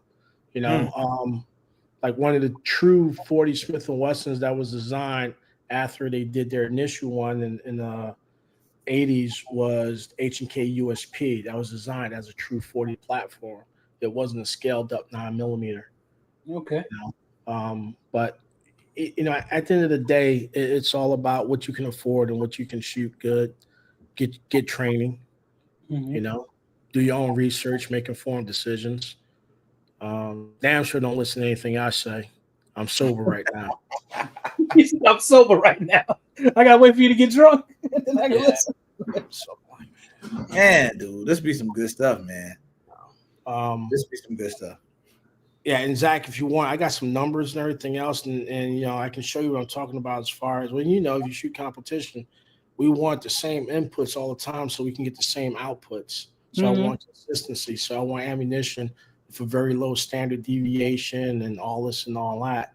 One of the biggest problems is you're never really going to know what it is unless you take it out there and you test it and you shoot it, and you got a way to measure it because when you start looking at 5.56, they're like, 3,200 feet per second. And you push that into your ballistics calculator and it says, I should be doing this. But then you don't have the same conditions to where they measured that stuff at. It's just like how many times you go buy a car, it's going to get 20 miles per gallon in the city, 30 miles per gallon in the highway. Who the hell's driving this thing? It's just like when some of the 5.56 and 223 rounds, if you read the box, it'll tell you that we tested this in a 20-inch barrel or whatever, 16-inch barrel. So you're gonna get this performance if you're using the 20-inch barrel, not out of a 16-inch barrel. And then also, you're not going to get that performance unless you shoot it in the same conditions. Because if you take a box of ammo, let's say you take 3 boxes of ammo, so everything's consistent, same manufacturer, same lot, same weight. You shoot that ammo indoors. And then you go and you shoot it outdoors on a cold day and you shoot it outdoors on a warm day, you're going to get a point of impact shift. That's just physics. You can't help that. So unless I got the same setup you're shooting, I'm going to get different results. They might not be significant, but they will be different. Everyone hates on the M17, M18, the SIG P320, right? That gun underwent extensive testing, like the mean time between failure rates for certain parts. They say, hey, this is a criteria. If it doesn't meet this, throw it out. So a lot of guns, your modern guns, they go through a lot of testing. That's why some of them cost a lot. SIG has a very large market share, so they can make them a little bit cheaper. They're flooding the markets, just like with Glocks. Glocks went through a lot of testing. But I mean, hell, you name a country that doesn't have Glocks. How come they went with the SIG over the 19X? Because it was a competition for a modular handgun, right? Is a 19X modular? No. So that's I mean, that's like the big thing right there, right? Okay. And they finally realized everyone's hands aren't the size. So that gun has to be shootable for the individual service member that's 5'11", 250 pounds, and shootable for the individual that's 4'2", 130 pounds. Firing the standard NATO spec ammo. Right? And that's why I asked you the question, because I know the 19X comes with a shit ton of back straps. Yeah, but it's not modular. I can't change that frame out. I got you. I can't take the trigger housing out and move it around, stuff like that. I get you. The fire control unit, I can't take it out and move it. And that was one of the things. And there's some things that some people say, well, it was a smart marketing ploy by Glock because that was already targeted towards the FBI. If we throw into this right here, now we get it out there and people will see it and they'll want it. Who knows? I mean, they made a mission. Mr. Dixon, I don't think most people know that the APX is modular. I don't think most people know that. And Beretta doesn't never seem to talk about that. I never hear him talk about that. You can pull a fire. Maybe there's a lot of aftermarket stuff for it. You can pull a fire control unit out of an APX the same way you can a SIG. But I never hear him talk about it. Damn. Yeah, I've never heard him talk about it. Are SIGs the most modular fire? No, I wouldn't say that, man. I can't commit to saying that. Because so other guns can move the fire control, Nah, I wouldn't say that. Yeah, Mr. Dixon, the only reason I found that out is because when I was going to look to see about getting one, I realized that I was like, wait a minute, you can take the fire control unit out of that gun? Yeah. But Beretta never seems Echelon too. Beretta never seems to advertise that. They never seem to advertise that you can pull a fire control unit out. Yeah.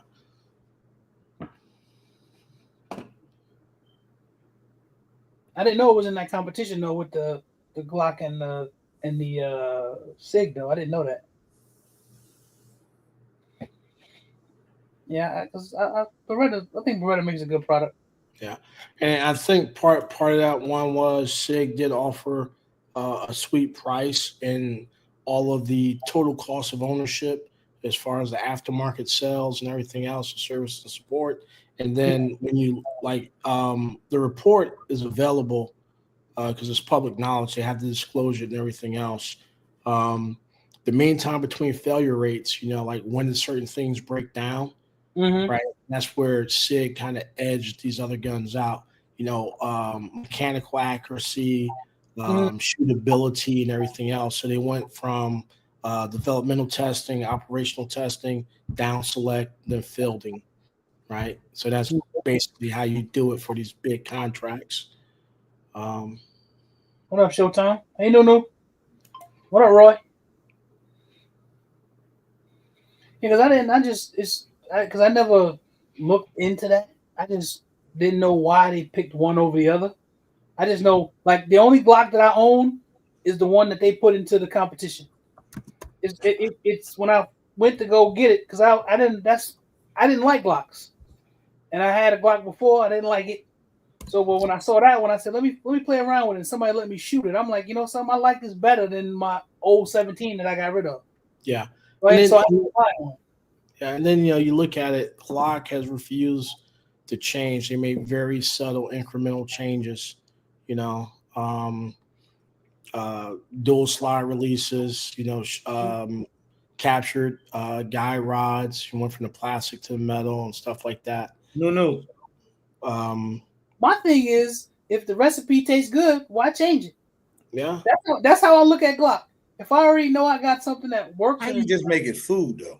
Because listen, if the recipe good, why change the recipe? Why deviate from it? Yeah. If it's working, Yeah. you have a solid product where I want to say it's 37 pieces on a small frame Glock, and like all of them are interchangeable except for like maybe two, and with your Gen 1s through Gen 3s and everything else. And really, when you go from like a 23 to a 19, only thing that you should change is the magazine and the ejector. Okay. Yeah, the ejector, because on the 40, the ejector straight, on the 9 is bent, or vice versa, something like that. But it'll still run. It'll still work. With a 10-round Glock 23 mag, 40 short and weak, you can put 13 rounds of 9mm in it and be California legal. Don't ask me how I know, but I'm just saying. And it works, So I was asking this question. I want to fam in here too.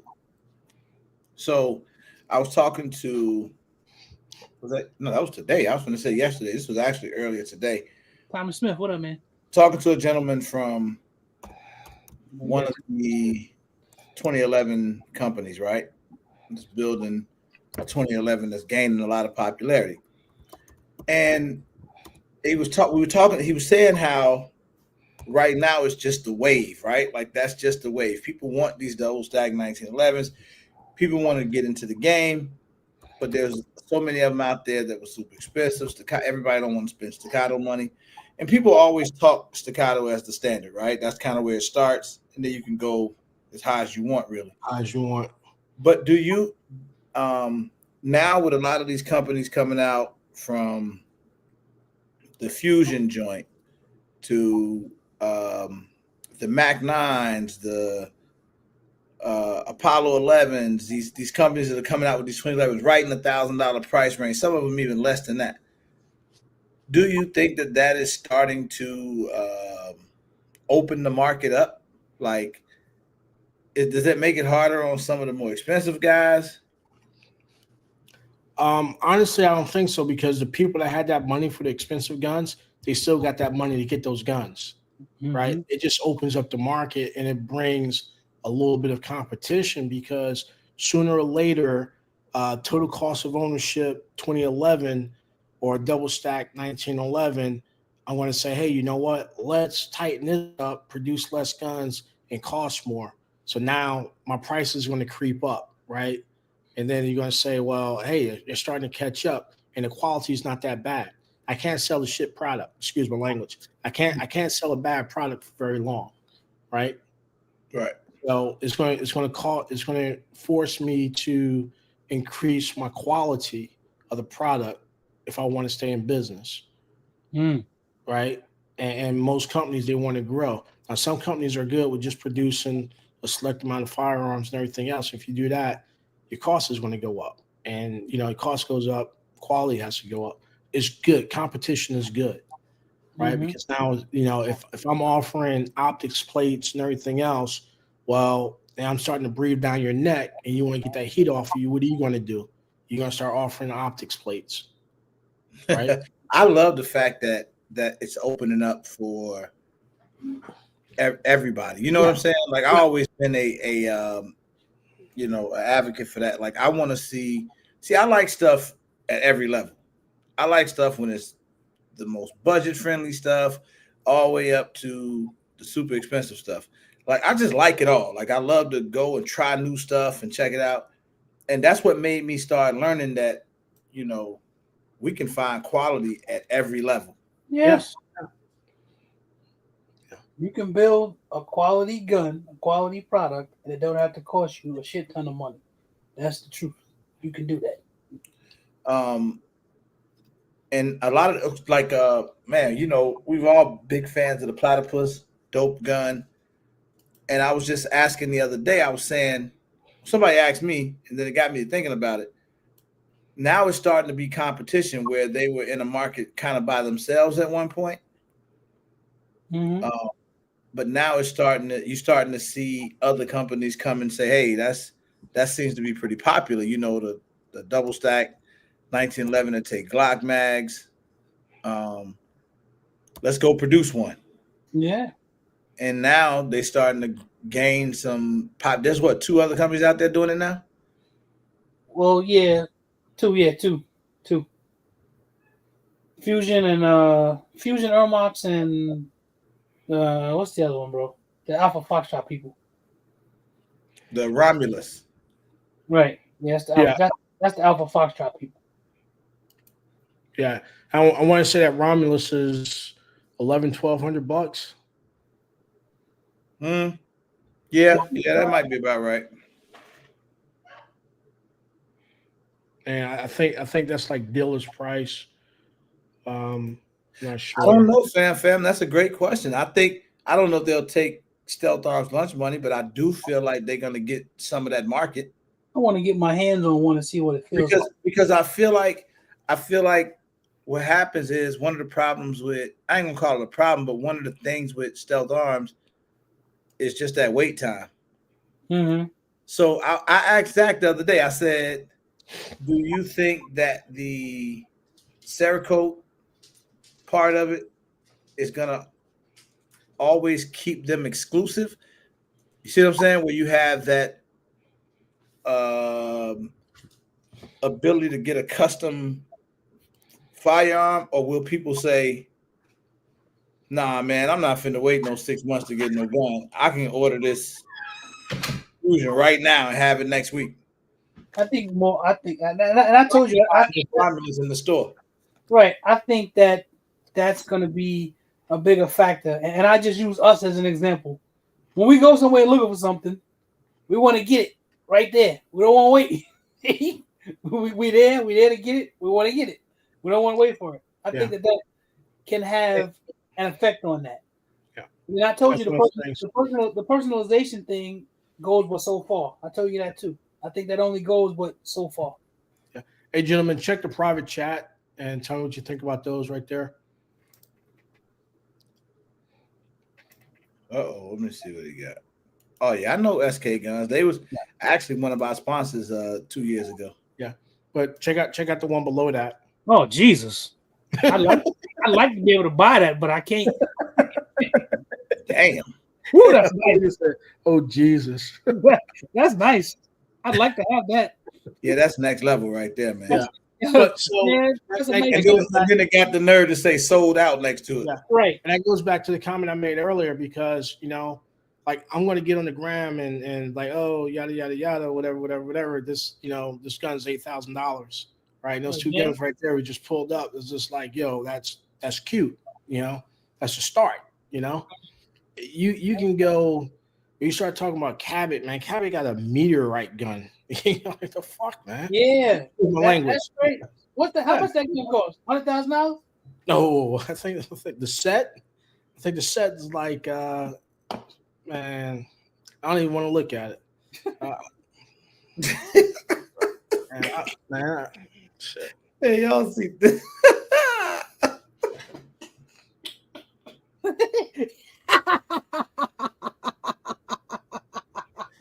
Oh man, boy, that's great. It was a private jet. Whew. James, let's say James. James, what's up, man? James Gordon, what's happening? Yeah, I'm waiting on GHG to come with that. That Fusion seems to be making some noise. And Fam say you got a Romulus and an XP Pro coming as project guns. Yeah, and that's one thing I would say about like the more affordable double stacks and guns. They make great platforms to customize your stuff if you got the time to do it and everything else. You can go get frames and like build your own 1911 and everything else. A lot of fitment, a lot of stoning, everything else, but you can get those things to run. You're going to do the same thing that one individual is doing. You might not be able to do it as fast or as proficient, but you'll get there. Yeah, I think I love the fact that it's opening up for people, man, where you can. So if this guy wants to get into a 2011, you can. Mm-hmm. One of the I love them too. I own a couple 2011s. I just like shooting them. I really love shooting flat shooting guns, like guns with low recoiling guns. That's just like a fun thing for me.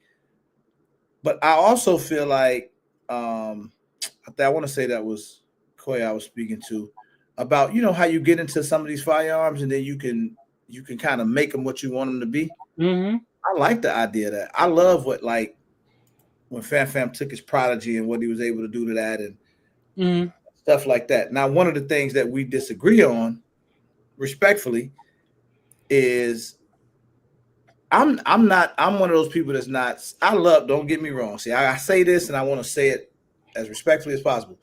I love 2011s. I love them all. I've shot so many, man, up to the $6,000-$7,000 ones. They had a 2011 table at the last event I went to where it was like Infinities and all of these crazy 2011. And I love it. Like they great to shoot. But again, once you start getting XC and above, right? You get past that $4,000, $5,000 price range. It really starts to come down to design, name, things like that. Like there's not a ton of difference. That's why so many parts are interchangeable like that. It's not a whole. They all use a lot of the same stuff, and that's a fact. Yeah, I think it comes down to the individual craftsman that that attention to detail. Whether you want your back straps to be 25 lines per inch versus 30, and any other designs and all other stuff. And I agree with you 100% on that. After a certain price point, it's just personal preference and how the designs and how they do it. Yeah. I think the best way to tell is to take a person who don't own either one, We didn't spend no money for it. Say you shoot this gun and then you shoot this gun. Tell me exactly how you do. That's the best way to do it. Because once I pay $3,000 for a gun, I'm gonna be like, okay, this $3,000 gun shoot better than this gun. You got to get somebody who didn't put no money into it. That's the only way you're gonna get an honest opinion. Hey, what up, Smiley? I don't know much about that. Smiley, what's happening, man? I don't know much about that. Patch gun. I don't have to think about that, fan. You might be right though. You might be right. I have to think about that. And that may be true, but see, I think when you start talking, it's a little different. I take that back because you have so many different brands of striker fire guns. But in most cases, the 1911 platform or 2011 platform is pretty universal, right? It's rare that it's proprietary. Mm-hmm. See what I'm saying? Things like triggers, safeties, grip modules, they're usually pretty interchangeable. It just comes down to who's making them and how that's going. That's not true for striker fighters because you're not going to take stuff off of a Walther and put it on an HK. Nope. I was paying $5 million for some guns. That was the meteorite edition with the diamond inlay and everything else. That's what I think they were going for. Fact check me on it.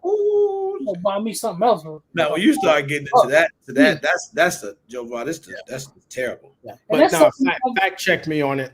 And that's something I'm never going to shoot. Right, you can't.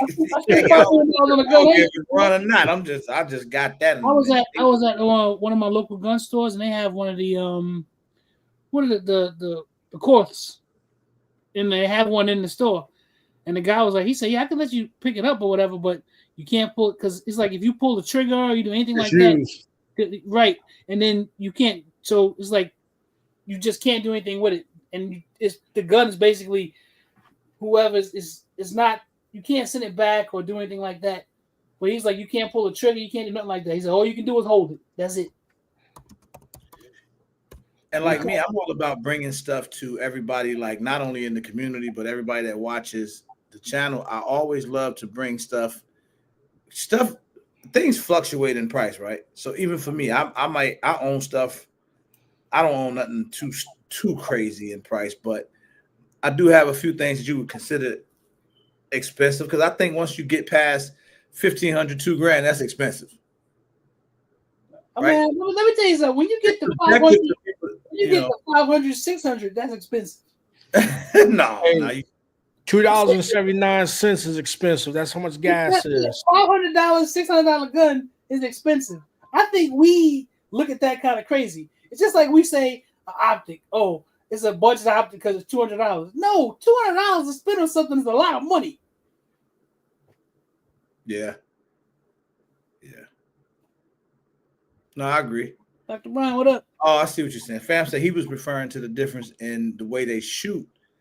The difference is a nominal between 500 and 1,200 on striker fire guns. I still have to think about that. I mean, and you want to know something?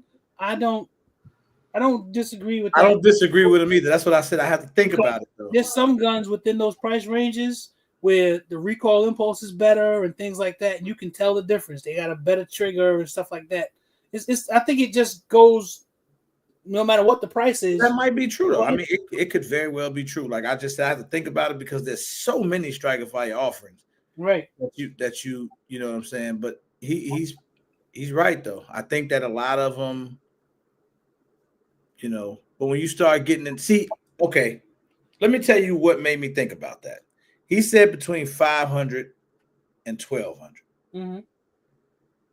Well, you can't tell me that a Canik TP9 SFX shoots the same as a X5 Legion. What do you mean? Hey, I'm going to argue with you on that, right? What do you mean? Now, are we talking subjectively or objectively? Oh shit! Because again, right? When we say shooting and everything else, right? Let's take two handguns. Take two any guns you want to choose. Right for our little test. Let's pick two. The SFX and the Legion. All right. So what I'm saying is when I think about, I understand what you're saying, but I'm gonna try and tie it in. those handguns, although they're similar, they're not shaped exactly the same. So you're going to grip them differently. Therefore, you're going to shoot them differently. Absolutely. That's just facts, right? So now, like, one of the reasons why SIG won that contract, they do a mechanical accuracy test. They put it in a rest and they fire it. That takes all human emotions out of it. Because like Zach said, if I say I got a $3,000 gun, I'm going to hype myself up, and that's going to be the best gun I ever owned because I just paid $3,000. Oh yeah, yeah. The more you pay for them, it means to you. Yeah, most people ain't going to say, "Yo, I got a limit," unless they really get burnt. You know. So again, we have to be objective and not subjective, because I'll tell you like this right here. If I had my choice, everyone would be carrying HK VP9s. I think they're the best guns in the world. They feel good in the hands. That or either 365 with an Icarus grip. Mm-hmm. If you don't like it, learn to love it, you know? So it has to be subjective because everyone shoots stuff differently. I understand what you're saying, man. No, I'm not saying because I probably, this might sound crazy, but it wouldn't shock me if I shoot a SFX better than I shoot an X5 Legion. Now that's what I was gonna say to you. The point I was making is, he said they feel the same. No, they don't. Yeah, and they don't feel the same. These are heavy as hell. It's right. That, you can pick up a stock X5 Legion and then pick up a stock SFX. You can tell that there is a great difference, and I can tell you from my own experience. The recoil impulse will be different. Sure is way different of the weight of the gun and all of that. So that's why I was saying I have to think about it when you start talking striker fire. But when you're talking in that 2011 world, it's so much stuff that's interchangeable, other than grip textures and designs and things of that nature. Mm-hmm. It sounds crazy, but they're very similar. Yeah, they are very similar. If I took Biggs, like Biggs be like, man, he learning this stuff like we are. What a minute. And you put that $6,500 gun in his hand, and you put that $44,000 gun in his hand. Mm-hmm. He's not gonna be able to tell you which one which. And don't tell him how much. Don't tell him nothing. Just let him shoot both of them. He's not gonna be able to tell you, oh yeah, this one has to be more expensive, or this one is way better. He's not gonna be able to tell you. Yeah, that's why, like you said, those mechanical accuracy tests actually do give you more, because it's basically just taking everything out of it. It's just gun, bench, you can fire it. I like the idea of that, but yeah. But you have to get that human element because everybody's different. Yeah, and that's one of those reasons why, like I said, right, when they do weapons testing, right, you know, they say, all right, this is the solicitation for bid. I wanted to do X, Y, and Z. All right, here's my proposal. Here's my proposal. Here's my proposal. This is what it's going to cost. Okay, here's the requirements. You know, no failure to feeds, no failure to extracts, no jams, yada yada yada, costs, everything else. Acceptable accuracy, 1 MOA. Right, with all ammo that we're going to use, and that's what it is. And they'll do that from mechanical accuracy, right? Then they do shootability. You know, give me 15 people, shoot it. How did you like it? What was your accuracy? Then they'll scale it. Then they'll go to 15 other people to come in and do the test, right? Because at the end of the day, this thing's not going to be shot from a ransom rest. It's going to be shot from people using it. What's the ergonomics like? How does it operate? You know, we got safety on this one. Is it easily accessible for the safety? When, you know, soldiers get it, do they screw it up? Because service members screw stuff up. When cops put it in their hands, do they screw it up? Right? When they go to holster it or they're sitting in their car, you know, how does it wear and everything else? And you aggregate all that stuff and you go back and score the 98. You know, this one scored the 87, this one scored that, right? And sometimes you go with the 87 just because of cost and ease of maintenance. And over the life of the program, the total cost of ownership is cheaper than that one. Even though that one was better, we just can't afford it. Mm-hmm. Right? That's funny. I was reading it because Fam said that a lot of the difference when you get to that level of gun is the manufacturing. See, and I understand that, but it always boils back down to me to, I guess, what you would call shootability. Because I've stood next to Fam and shot one of your really expensive guns, and then one of your guns that's expensive but wasn't as expensive as that other gun, and I shot the one that was the less expensive gun better. So it always comes down to me to that, because if I got a $10,000 gun here and a $4,000 gun here, I don't care how they manufacture. Sometimes that's programming. Fam, not like that, but there's a lot. I think often we're programmed to feel like the more it costs, the better it is, and that's just not always the case. It's not always true, and you reach a point of diminishing returns, like that collection gun that I sent, right? And I sent you the thing, the ordering form for it, if you want to inquire about the price. You reach a point of diminishing returns, right? $4.5 million for a set of handguns. The only thing I got to say about that is I got 2 guns for $4 million. Right. You know what I mean? So I'm never gonna know what I'm gonna do. Exactly. Hey, I'm not even gonna know how they feel because I ain't picking them up. Right. If I do, I'm gonna use a glove. Put a glove on it. So, and again, at the end of the day, something's only worth what you're willing to spend for it or what you're willing to pay for it. That's all it's worth. It's like right here, right? If you're into the historical stuff, the Singer 1911 A1s, I want to say they made a very limited production of them. Those are some of the most sought after 1911s because they only made it a limited run. Those things go for $500,000 sometimes. You said the Singer? Yeah, Singer 1911. Yeah.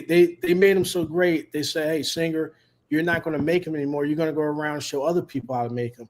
FMP35 or FN high power actually made in Belgium when the Nazis had it. Those things are at a premium, right?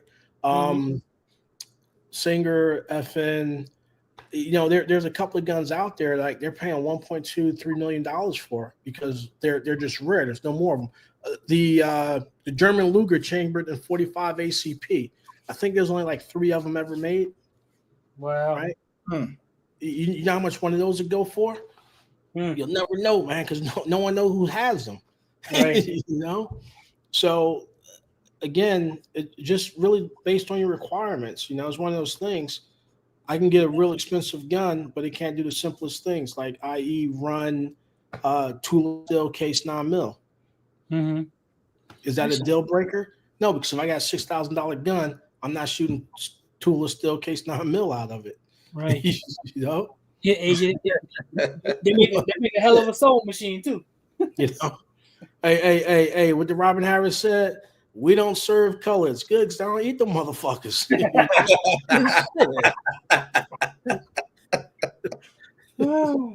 That's true, though. Man, they had to run my credit report before I even called that dude up. That's crazy, man. Make sure y'all smash that like button, man. Joe Vibe, man, has been very informative as usual. Educational.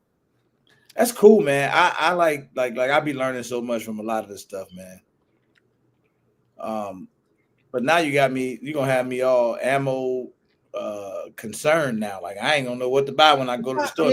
It's not, and I didn't mean to say that to do it. It's not like a real concern, but just understand what you're getting because different ammos do different things. And I posed a question again on IG, and I think someone like kind of backed me into a corner, so I might have to go in there and explain myself as to what I was talking about. All ammo does the same thing, just some ammo does it better. All guns do the same thing. Some guns do it better. They give you a bit more of a mechanical advantage, right? Because when you're shooting these polymer guns, right, and you start adding with different ammo, that's when they say, oh, it's jumpy, it's snappy, it doesn't return the target. You start putting those weights in the front to counterbalance it. It stays on target. Well, you can get that with good craftsmanship and machining, right? Double stack 1911 is notorious for staying on target, shot after shot, right? They don't flip, they don't rise, everything else. Well, you can get that by your machining and your weight. You can get it by extended beaver tail, or you can get tungsten weights to put in the front of the gun, or you can tune your gun to the ammo. So there's certain ways to do it. Which way is cheaper? Which way is easiest for you? That's your choice. There's not a right answer. It's only your answer, Right. When we get to the meetup, we're gonna have some fun. I think we're gonna do stuff like that. I didn't make that shit up. That's what my counselor told me. I got a counselor and a life coach. He was like, yo, man, you got to stop driving. Like, yo, man, I got to be me. I got to drink. Sober life ain't for me now. We already said we was going to do something different. We're going to do I think we're going to do something where we be shooting budget versus expensive. I think that'll be fun to do. Yeah, I think so. Everybody going to be practicing before the meetup. What we just want to do anyway? You gotta look like you know what you're doing when you stand out there on that range. That's right. That's crazy, man. Don't embarrass yourself and don't embarrass your people. There you go. Right. Yo, please don't forget to smash that like button, man, on y'all way out. This is a real good conversation. Don't forget also the Say It Different tees are on sale right now on the website, regulargunguy.com. Just go to merch. You can do that. You got the Community versus Everybody tees, man. Those are great ways to support the channel. Memberships. I'm going to be doing a member-only giveaway. I'm going to do it on. It'll be like a part of the Christmas giveaway, members only. Bro, so if you're not a member, definitely join. You bougie now, man. You ain't say nothing about the hoodies because you live in that warm climate. Some of them, man. You got the hoodies out there too. It is getting cold, man. So we got the hoodies. Yeah, you bougie now. We got the t-shirts and the hoodies, man. T-shirts and the hoodies available in both designs. Thank y'all. I see a few orders came through tonight. Thank y'all, man. We'll start getting that stuff together. But we're gonna be doing a real nice members only giveaway. And I don't want to announce it yet. Right. But it's gonna be a real dope giveaway coming up. And Pedro also said that he's gonna do a porting giveaway for one of the donation Fridays. Oh, nice. He had said that before a while ago, but we didn't. At that time, we didn't know when he was gonna get caught up. Right. He said the books is open now, so yeah, I think he back. I think he pretty much back. So, right, Philly Slow. It's like the hoodies. Hoodies is available too. Man, sorry, fellas. Fam, in California, it don't even rain out there. Yeah, Fam got good weather all year round too. Yeah, it don't even rain out there where he at. I mean, that's not what Tony said. No, they did say it. They did say it didn't. That's right, on the fin. What's up? What up?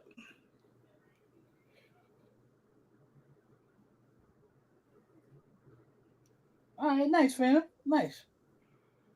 Damn, boy, Fam losing that Billy weight, ain't he? You're right. Trying to catch him a little stanger. He's trying to get to it. Start getting that skinny, boy. You got something on your mind.